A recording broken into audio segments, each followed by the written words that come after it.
Hello! In this short video, I will walk you through how to build a reusable wiring template using a simple table such as the one created in Excel that captures the relationships between cable wires and equipment strip terminals.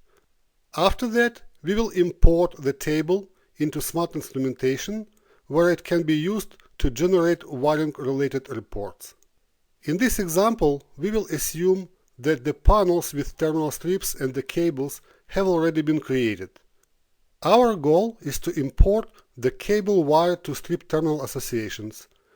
In this case, I have a junction box and a marshalling rack panel that will be used to terminate two instrumentation cables between them. The source data is organized in an Excel template like the one shown here.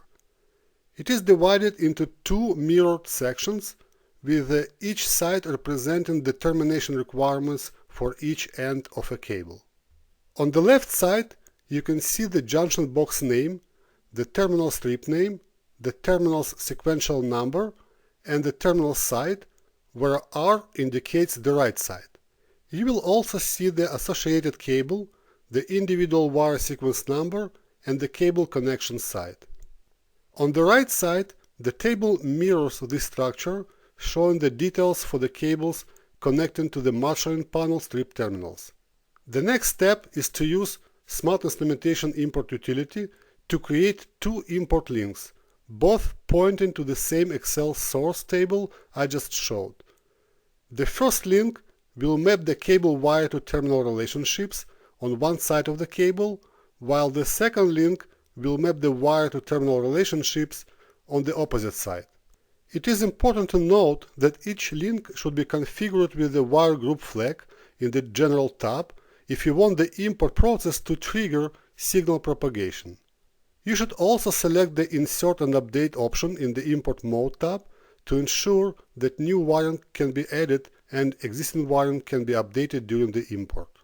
Please note that the default column definition for the wire terminal table only allows you to connect terminals of strips that appear directly under panels, like in this example of junction box or marshalling panel. If you need to import wire termination to an apparatus group, you will need to adjust the table definition accordingly to include a primary key from the apparatus table. You can run each import link individually, or you can select both links and run them together as a batch. Once the import is successfully completed, you can refresh the connection windows to display the updated wiring model. From there, you can continue working in Smart Instrumentation to generate wiring reports or create enhanced wiring drawings. I hope you enjoyed this video, thanks for watching and have a wonderful day.